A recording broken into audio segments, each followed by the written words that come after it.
بتبدأ الأحداث بشيلبي، واللي بنشوفها قدام مرايتها عادي بتتدلع براحتها وهي بتتفرج على فيديو انفلونسر مشهور على الفون. بعدها بتتأكد إن الباروكة مظبوطة وكله تمام، وبتروح على حبيبها سايرس واللي مرتبط بيها بقالهم سنين. وشكل العلاقة بينهم ما بقتش أحسن حاجة مؤخرا، والظاهر إن عم سايرس زهق وشيلبي لسه عندها أمل تصلح الدنيا. لكن للأسف لما بيتناقشوا بيتعصبوا وبتقلب بخناقة على الصبح. حاليا المشكلة سعادتك على انهم معزومين على فرح، وشيلبي جاية على اخر لحظة عايزة تعتذر. لا ما عندكيش حق، وطبعا سايرس هيطق من جنابه علشان محرج يعمل كده. ما علينا، بنروح لشلة صحاب اسمهم دينيس وريكي وبروك ومايا، والمفروض انهم متجمعين برابطة المعلم علشان يروحوا فرح روبن صاحبهم. المهم ان شيلبي بعد كل ده بتوافق تروح الفرح، يلا امرها لله، على اساس انها فرصة تشوف صحابها بعد غياب. طب كان ليه كل ده من الأول يا بنت الناس؟ والكل بيكون متحمس يحتفل بروبن، وبيقرروا يعملوا له حفلة جانبية قبل الفرح بيوم. أما روبن نفسه فكان متحمس أكتر من أي حد، عريس بقى وكده، وطبعا كان عازم كل الصحاب بما فيهم فوربس، رغم إنه عمل قبل كده نوش مع شلة الصحاب وتحديدا دينيس ونيكي. والخناقة دي كبرت لدرجة إنه اتفصل من الجامعة، ومن ساعتها وهو في حاله وهم في حالهم. لكن دلوقتي بما انه فرح عم روبن فعفى الله عما سلف، وشلة الصحاب عندهم امل يلاقوا فوربس في حالة احسن من الاول، خصوصا انه كان بيجيب لهم دايما افكار العاب جديدة وممتعة. وفعلا لما بيرجع فوربس بعد غياب بيكون جايب معاه شنطة فيها لعبة جديدة يتسلوا بيها، ولما بيقعد معاهم بيقعد يتكلم عن اللعبة كأنها اختراع، وبيقول لهم انه قعد سنين هو والتيم بتاعه يبتكروا في اللعبة دي، وان كل اللي لعبها اتبسط قوي منها. وبيفتح الشنطة اللي جواها جهاز مريب كده، وبيقول لهم انه بدل ما يشرح لهم هم يجربوا بنفسهم ويفهموا لوحدهم. والغريب ان اللعبة متوصلة بأسلاك كهرباء، والمفروض كده بالصلاة على النبي كل لاعب يحط الأسلاك دي حوالين دماغه ويعيش بقى. والنتيجة انها تحصل عملية غريبة اسمها تبادل الأجسام، وهي ان روح الشخص هتروح للاعب تاني والعكس. واللعبة بقى ان كل واحد يخمن روح مين بقت عند مين. طبعا لعبة زي دي المفروض انها مرعبة لأي حد، لكن بما انها شلة مهابيل بيوافقوا يلعبوها وهم اخر انشكاح.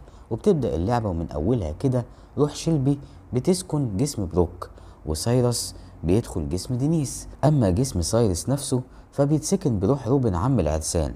وفوربس بيحاول يشتغل الشلة ويقنعهم ان سايرس لسه في جسمه زي ما هو. المهم اللي بعيدا عن اللخبطة دي كلها الشلة بتكون مبسوطة جدا، وبيفضلوا يحذروا ويفزروا طول الليل. المشكلة بس ان في شوية اسرار بدأت تطلع بسبب اللعبة، زي ان مثلا روبن ومايا كان بينهم علاقة حب ايام الجامعة عادي، ويبدو ان في بينهم لسه مشاعر لحد دلوقتي عادي. وفي جولة من الجولات روبن بيسكن جسم سايرس، ومايا بتسكن جسم دينيس، والاتنين بيقضوها مع بعض بوس واحضان وشوية حاجات كده.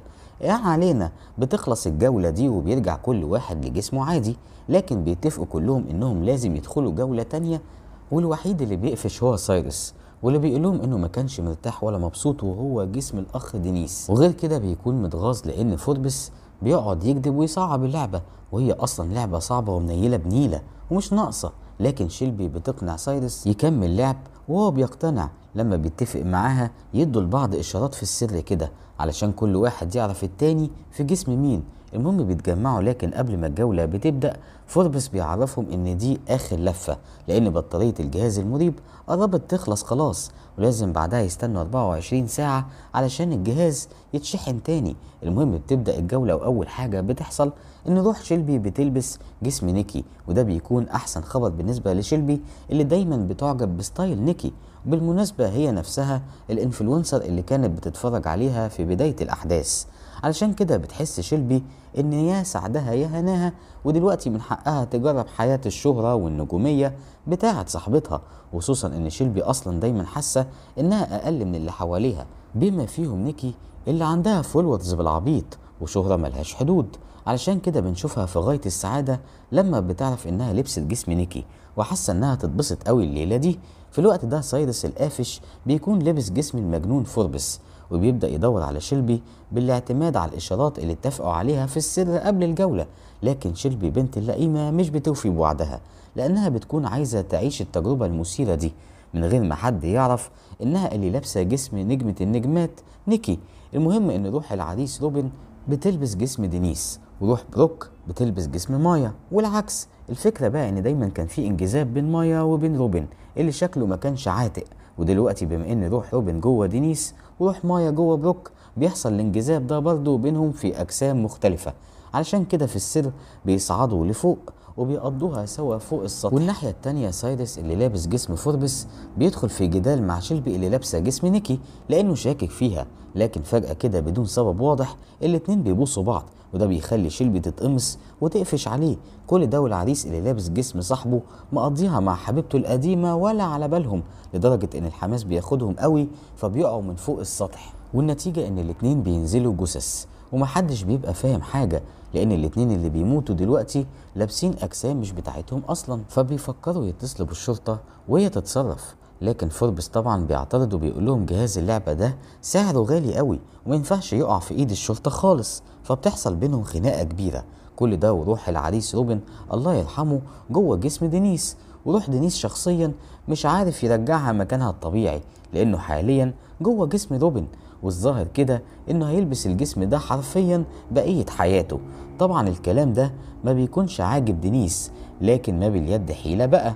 اما سايرس فكان عايز يرجع جسمه الطبيعي بأسرع وقت، عكس شيلبي اللي مرتاحة جوه جسم نيكي ومش عايزة ترجع تاني لوضعها الطبيعي الممل.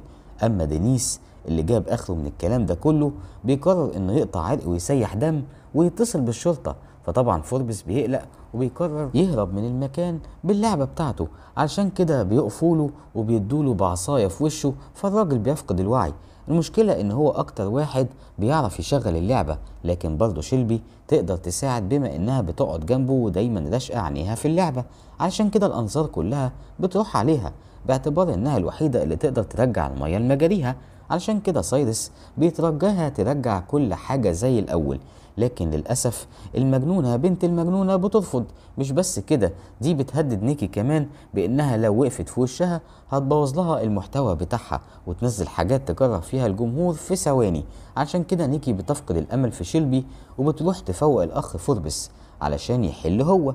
أما شيلبي فبتقترح على سايرس خطتها الشيطانية، وهي إنها تفضل في جسم نيكي للأبد وتخليه هو كمان يلبس جسم روبن للأبد، وكده كده روبن راح خلاص للي خلقه فمش فارقة بقى، وكده كده بقت سلطة.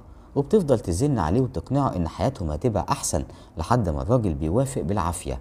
لكن نيكي برضه مش بتسكت وبتفكر تستغل ان عندها في جسمها الاصلي حساسية لزبدة الفول السوداني، وواضح كده انها ناوية تروق على شيلبي علشان تندم على اللي بتعمله. وفعلا اول ما بتحط لشيلبي شوية زبدة فول البنت بتنهار خالص وبتبقى في دنيا غير الدنيا، لدرجة ان سايرس بيفضل يصرخ من الخوف. ونيكي بتطلب من شيلبي ترجع كل حاجة زي ما كانت قبل ما تأثير الحساسية يزيد ويتسبب في موتها، وكمان قبل ما الشرطة توصل للمكان. وده اللي بيحصل فعلا، وبيوصل عمه الضابط للبيت. لكن وسط الهرجلة دي واحد من الشلة بيشغل اللعبة ومحدش بيبقى عارف مين شغل اللعبة ولا ايه اللي حصل بعد كده.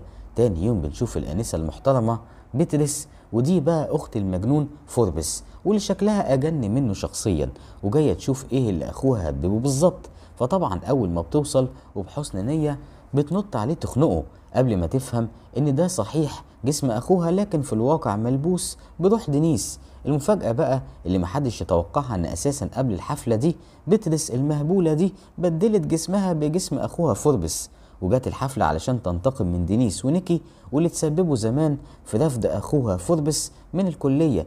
للأسف الدنيا اتلخبطت خالص، خصوصا ان الجهاز اختفى وكمان رصيد الملايين بتاع دينيس هو كمان طار في الهوا. في الاخر بنشوف شيلبي بتزور سايرس في السجن بعد ما شكله شال القضية غصب عنه، رغم انه بيترجاها تساعده علشان يخرج، الا انها بترفض وبتقوله انه يستاهل كل اللي جرى فيه وانها هتسيبه وتكمل حياتها وهي في جسم نيكي. لكن في اللحظة الاخيرة بنكتشف انها مش شيلبي اصلا، وانها بترس هي اللي لابسة جسم نيكي وهي اللي هتستمتع بفلوسها وشهرتها للأبد. وبيخلص الفيلم على كده.